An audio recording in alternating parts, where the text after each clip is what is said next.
अंग्रेज और फ्रांसीसी संघर्ष, इसकी पृष्ठभूमि क्या थी? भारत में फ्रेंच ईस्ट इंडिया कंपनी एवं ब्रिटिश ईस्ट इंडिया कंपनी की स्थापना व्यापारिक उद्देश्यों से की गई थी। शीघ्र ही इन दोनों कंपनियों का उद्देश्य व्यापारिक के साथ राजनीतिक हितों से जुड़ गया। इस कारण दोनों कंपनियों का टकराव शुरू हो गया। इससे एक लंबे संघर्ष का जन्म हुआ, जिसे कर्नाटक युद्ध के भी नाम से जाना जाता है। ठीक है। प्रथम कर्नाटक युद्ध, इसके कारण क्या थे? यह युद्ध 1740 ईस्वी में आरंभ हुआ। ऑस्ट्रिया के उत्तराधिकार के युद्ध का विस्तार मात्र था। इसके तत्कालीन कारण निम्नलिखित थे। ठीक है। ऑस्ट्रेलिया में उत्तराधिकार के युद्ध के रूप में अंग्रेजों और फ्रांसीसियों के बीच में 1740 ईस्वी में ये युद्ध हुआ कि उत्तराधिकारी के लेके हुआ था, जिसका परिणाम भारत में भी देखा जा सकता है। पहला, अंग्रेज कैप्टन जो थे वानेट के नेतृत्व में अंग्रेजी सेना द्वारा कुछ फ्रांसीसी जलपोतों पर कब्जा कर लिया गया। देखिए, उस समय जो ऑस्ट्रेलिया में उत्तराधिकार के लेके जो अंग्रेजों में और फ्रांसीसियों के बीच में जो 1740 में जो युद्ध चल रहा था, उसका परिणाम यहाँ पे भी देखा गया कि जो अंग्रेज जो एक कैप्टन थे जिनका नाम था वानेट वानेट ने क्या किया कि अंग्रेजी सेना के नेतृत्व किया और कुछ फ्रांसीसी जो जलपोत थे उसको क्या किया, उसने कब्जा कर लिया, अपने कब्जे में ले लिया, जो कि आगे चल के यही युद्ध का कारण बना। और दोनों के अंग्रेजों और फ्रांसीसियों के बीच में भारत में भी युद्ध का रूप धीरे धीरे धारण करना शुरू कर दिया। फ्रांसीसी जो गवर्नर थे, जिसका डुप्ले ने मॉरिशस के फ्रांसीसी गवर्नर लाबुर्दने की सहायता से मद्रास पर अधिकार कर लिया। अब देखिए कि वह इधर आपके अंग्रेज कैप्टन वानेट यहाँ पे फ्रांसीसी जलपोतों पर कब्जा करते हैं, और ये फ्रांसीसी जो गवर्नर जो डुप्ले है, ये मॉरिशस के फ्रांसीसी जो गवर्नर हैं उनके सहायता से ये मद्रास पर अधिकार कर लेता है। ठीक है। सेंट थोमे का जो युद्ध था, हमको एनडीआर का भी युद्ध कहा जाता है, या एनडीआर नदी का जो किनारा है वहाँ पे ये हुआ था सेंट थोमे का युद्ध, या इसको एनडीआर युद्ध भी कहा जाता है। इसका देखिए, यह फ्रांसीसी सेना और कर्नाटक के नवाब अनुरुद्दीन के बीच लड़ा गया था।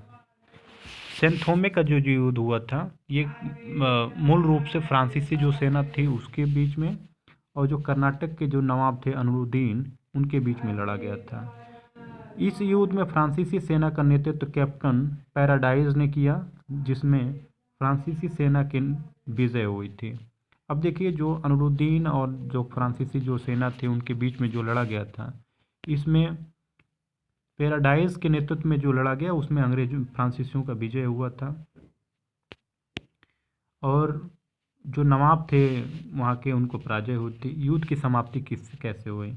यूरोप में ऑस्ट्रेलिया के अधिकार युद्ध की समाप्ति एक्स ला सापेल, इसको शॉर्ट फॉर्म में हम कहते हैं ए ला सापल कहते हैं, कि संधि 1748 में हुई। 8 साल बाद हुई इसकी संधि की समाप्ति। प्रभाव स्वरूप भारत में भी युद्ध समाप्त हो गया। जब ऑस्ट्रेलिया में फ्रांसीसियों के और अंग्रेजों के बीच में जब ये युद्ध की जब समाप्ति हुई, तो उसकी समाप्ति भारत में भी हुई। ठीक है। उसमें संधि हुआ था, जो संधि का नाम था एक्सला सापेल संधि, जो था 1748 में हुआ था। इसका परिणाम क्या हुआ था? दोनों दल बराबर रहे, परंतु स्थल पर फ्रांसीसी श्रेष्ठ रहे। युद्ध के मैदान में फ्रांसीसी काफ़ी श्रेष्ठ रहे।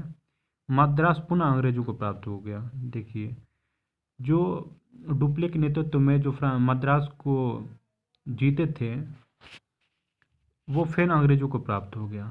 डुप्ले की ख्याति में वृद्धि हुई। लेकिन एक बात जो थी, जो फ्रांसीसी जो गवर्नर था जिसका नाम था डुप्ले, जो फ्रांसीसी का सबसे योग्य गवर्नर कह सकते हैं हम कि डुप्ले सबसे योग्य गवर्नर था, उसके जो शक्तियाँ थी, उसकी ख्याति में काफ़ी वृद्धि हुआ था। ये था आपका, ये परिणाम था प्रथम कर्नाटक युद्ध का। प्रथम कर्नाटक युद्ध में बहुत ज़्यादा वो नहीं था, लेकिन दोनों लगभग बराबर रहे, चाहे अंग्रेज हो चाहे फ्रांसीसी हो। अब हम पढ़ते हैं कि कर्नाटक का दूसरा युद्ध। कर्नाटक का जो दूसरा युद्ध था, इसके कारण क्या था पहले हम जानते हैं। पहला, डुप्ले की राजनीतिक महत्वाकांक्षा। दूसरा, कर्नाटक के नवाब के पद के लिए संघर्ष। मुख्य कारण था।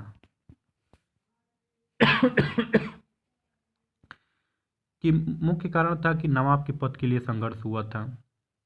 तीसरा कारण था कि दक्कन के सूबेदार का पद, जो कि सूबेदार का पद काफ़ी महत्वपूर्ण होता था। केवल सूबेदार का पद ही नहीं, आगे हम पढ़ेंगे कि 1700 आगे जब हम पढ़ेंगे 1757 की जो क्रांति हुई थी बंगाल की, जो बंगाल में जो क्रांति नहीं, सॉरी, युद्ध हुआ था अंग्रेज़ों के और नवाब के बीच में हुआ था, सिराजुद्दौला के बीच में और लॉर्ड क्लाइव जो था अंग्रेज़ों का जो गवर्नर था उसके बीच में हुआ था। तो उस समय देखिए कि वहाँ पे भी 2-3 पद था, एक नवाब का पद था प्लस एक दीवानी पद था। ठीक है। तो नवाब का मतलब होता था कि जो सैनिक प्रशासन का जो कार्य संभालता था उसको नवाब बोलते थे, लेकिन जो दीवानी होता था उसके पास राजस्व वगैरह से संबंधित होता था, शक्तियाँ होती थी। उसी प्रकार दक्कन का जो सूबेदार था वो काफ़ी, सूबेदार का मतलब पद बहुत बड़ा महत्व रखता था उस समय। इसी बात, इन 3 कारणों को लेके कर्नाटक के दोनों द्वितीय युद्ध हुआ था, दूसरा युद्ध हुआ था। ठीक है। अब हम देखते हैं कि अंग्रेज और फ्रांसीसियों का समर्थन कौन कौन कर रहा था। कर्नाटक के नवाब जो थे, अब कर्नाटक के जो नवाब के लिए फ्रांसीसियों के पास कौन था? चंदा साहब थे। वहीं पे अंग्रेजों के जो थे साथ थे अनुरुद्दीन थे। अब पूरा बटा हुआ था। अब देखिए दक्कन के सूबेदार के लिए जो हुआ था, मुजफ्फर जंग जो थे वो फ्रांसीसियों के साथ थे। वहीं पे अंग्रेज जो थे अंग्रेजों के साथ नासिर जंग थे। फ्रांसीसियों इधर आप देखिए चंदा साहब यहाँ पे फ्रांसीसियों के पास हैं, वहीं पे अंग्रेजों के साथ अनुरुद्दीन है। अब हम देखते हैं कि जब आगे घटना होगा, जब युद्ध होगा तो क्या होगा। अब ये इन दोनों में अंग्रेजों के और फ्रांसीसियों के बीच में होगा, क्योंकि वो लोग तो बढ़ चुके हैं। तो ये अगस्त अंबूर का जो युद्ध हुआ 1749 में, मुजफ्फर जंग, चंदा साहिब, फ्रांसीसी सेना संयुक्त रूप से अनुरुद्दीन को हरा दिया और मार डाला। अब देखिए मुजफ्फर जंग जो थे, चंदा साहिब थे, फ्रांसीसी सेना, ये तीनों मिल के आपस में संयुक्त मोर्चा बनाया सब। अनुरुद्दीन जो था, जिसका जो समर्थन किया था अंग्रेजों को, इनको मार, तीनों मिलकर इनको ख़त्म कर दिए सब। अब दूसरा पॉइंट देखते हैं कि चंदा साहिब और चांद साहब कर्नाटक का नवाब मुजफ्फर जंग दक्कन का सूबेदार बन गया। अब देखिए मुजफ्फर जंग दक्कन का सूबेदार बन गया और वहीं पे चंदा साहब को कर्नाटक का नवाब बना दिया गया। अब ये लोग किसको समर्थन कर रहे थे? ये लोग मूलतः फ्रांसीसियों को समर्थन कर रहे थे।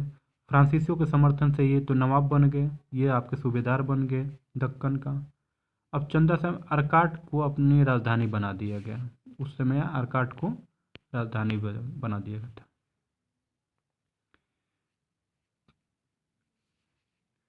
तिरुचिरापल्ली को देखिए संघर्ष हुआ। अंबूर के युद्ध के बाद अर्काट को राजधानी बनाया गया। शीघ्र ही अंग्रेजों ने अर्काट को जीत लिया, लेकिन कुछ समय बाद ही अंग्रेजों ने फिर उसको जीत लिया था। तिरुचिरापल्ली अंग्रेजों के अधिकार में था, जिसे फ्रांसीसी जीतना चाहते थे। 1752 में ईस्वी में 1752 ईस्वी में स्ट्रिंगल लॉरेंस अंग्रेजी सेना नेतृत्वकर्ता के सामने फ्रांसीसी सेना ने हथियार डाल दिए। फ्रांसीसी सेना की पराजय हुई।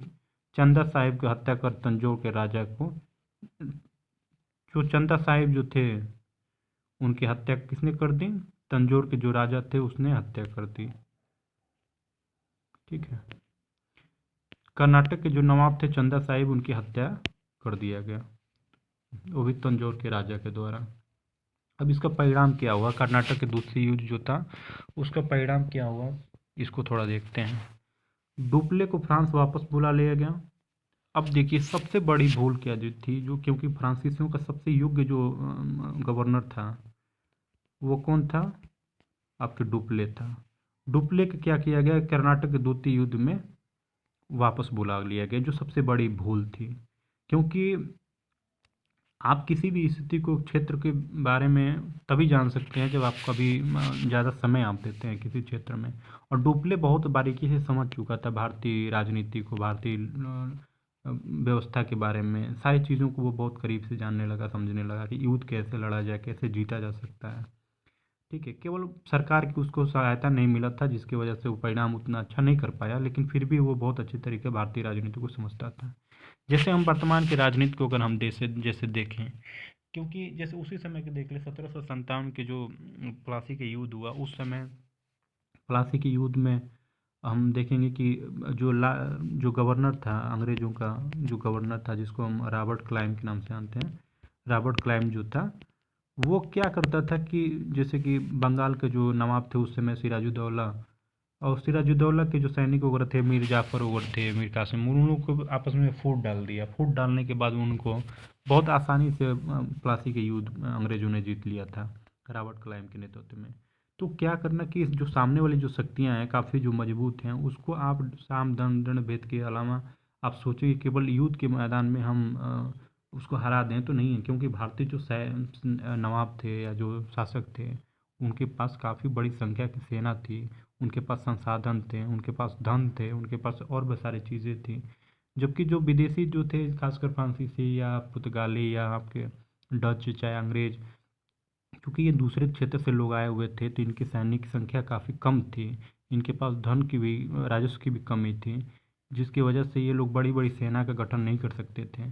तो इनके पास अभी शुरुआत में काफ़ी दिक्कत थी। बाद में देखिए कि जब प्लासी की युद्ध अंग्रेज जीत जाते हैं, तो उसके बाद ये लोग अपना नवाब का पद भी अपने पास ले लेते हैं और दीवानी का पद भी ले लेते हैं। खैर, हम ये बात चीज़ें आगे हम चर्चा करेंगे। जैसे कि आप किसी भी जैसे मान लो क्षेत्र में आज जो हम वर्तमान के जो राजनीति है, जैसे कि बंगाल के जो चुनाव है, जो क्योंकि भारतीय जनता पार्टी की बंगाल में बहुत बड़े बड़े नेता नहीं हैं, तो भाजपा क्या करती है, वहाँ पे जाके वहाँ के जो जो अपोजिशन जो पार्टी है या जो वहाँ की जो सत्ताधारी जो पार्टी है, उसके बड़े बड़े नेताओं को तोड़ कर अपने पार्टी में मिला लेती है। तो क्या होगा, इससे दो फायदा होगा। एक तो इनकी जो नेताओं की जो संख्या है वो बढ़ेगी, बड़े बड़े नेता शामिल होंगे। दूसरी कि जो बड़ी जो वहाँ की मजबूत जो पार्टी है उसकी ताकत कमज़ोर होगी। ठीक है, तो ये दो तीन चीज़ें फ़ायदा होती हैं। तो यही क्या डुप्ले कर रहा था, लेकिन डुप्ले को वापस बुला लिया गया फ्रांसीसी सरकार द्वारा। ठीक है, जो सबसे बड़ी भूल थी।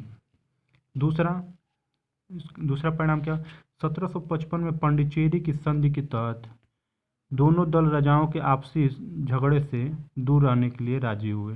ये दोनों दल आपस में संधि के बाद एक दूसरे से दूर हुआ कि अब आपस में लोग लड़ेंगे नहीं, से दूर है। मोहम्मद अली कर्नाटक का नवाब बना। अब देखिए, चंदा साहिब को तो हटा दिया गया, क्योंकि तंजौर का जो राजा था उसने मरवा दिया था, हत्या कर दिया। तंजौर के राजा ने हत्या कर दिया था चंदा साहिब के, जो कर्नाटक के नवाब थे। अब उनको हटा के अब मोहम्मद अली को कर्नाटक का नवाब बना दिया गया था। ठीक है, अब हम पढ़ेंगे कर्नाटक का तृतीय युद्ध। इसका कारण क्या था। 1756 में यूरोप में सप्तवर्षीय संघर्ष के आरंभ होते ही भारत में अंग्रेज और फ्रांसीसियों के बीच भी शांति समाप्त हो गई।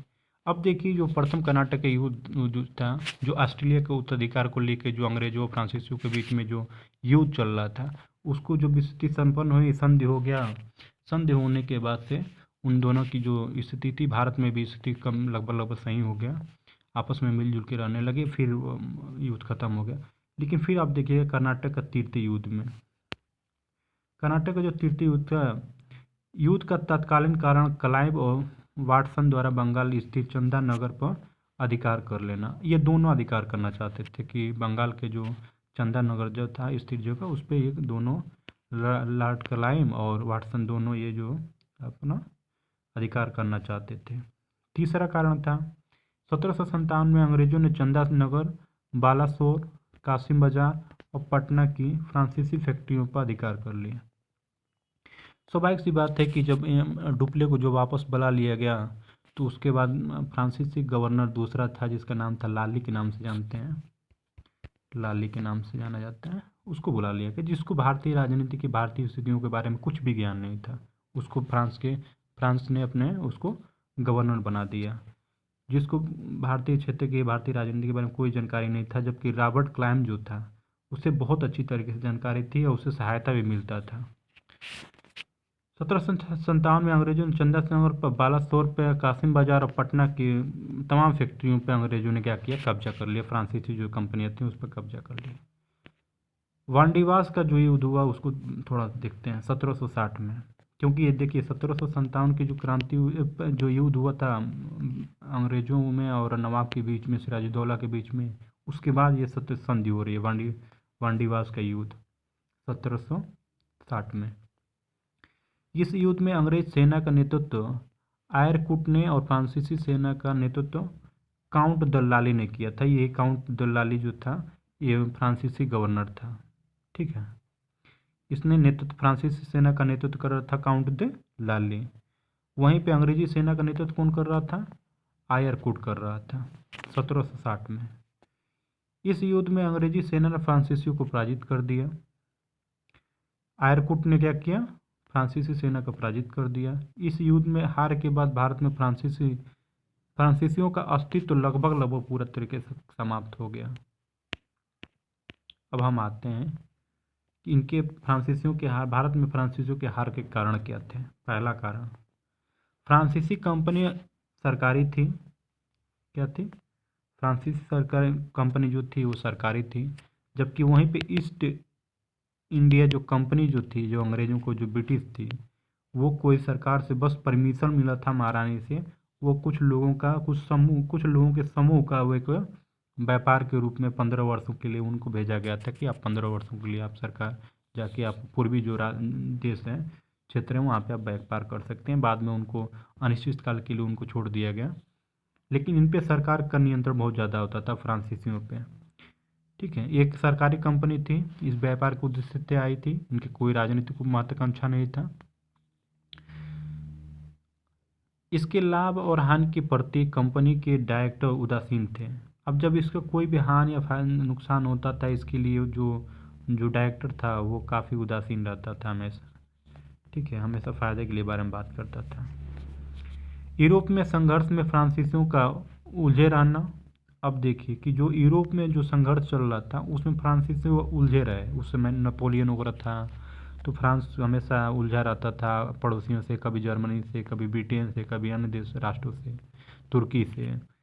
तो उसका जो ध्यान था वो हमेशा बटा हुआ रहता था। भारत में कंपनी की गतिविधियों पर अधिक ध्यान न देना। अब देखिए इसी वजह से फ्रांस के जो वहाँ के शासक थे वो हमेशा आपस में उलझे हुए थे, अपने पड़ोसियों से उलझे हुए होते थे, जिसकी वजह से वो आगे के बारे में नहीं सोच सकते थे। आगे के व्यापारियों के, भारत में व्यापारी कंपनी को कैसे बढ़ाया जाए, कैसे यहाँ पे व्यापार को बढ़ाया जाए, उस पर ज़्यादा ध्यान नहीं दे पाते थे।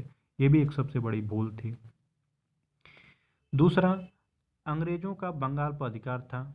अब देखिए प्लासी के युद्ध के बाद से अंग्रेज़ों का जो बंगाल पर पूरा तरीके से नियंत्रण हो गया, जहाँ से अंग्रेज़ों को अपार धन की प्राप्ति हुई, जबकि फ्रांसीसियों के पास पांडिचेरी, अन्य ऐसे स्थान थे जहाँ से सीमित सीमा से धन प्राप्त होता था। अन्य ऐसे स्थान थे जहाँ से सीमित सीमा से धन प्राप्त होता था। ठीक है, अब फ्रांसीसियों के पास भारत में कुछ बचा नहीं था, बस पांडिचेरी की छोड़ के। फ्रांस की नौसेना शक्ति समाप्त हो गई थी। लास्ट कारण है कि अंग्रेज कंपनी का राजनीतिक और सैनिक नेतृत्व फ्रांसीसियों की कंपनी की अपेक्षा काफ़ी मजबूत हो गया था। मजबूत होने के पीछे भी एक कारण था, क्योंकि जो प्लासी की जो युद्ध हुआ, प्लासी के युद्ध के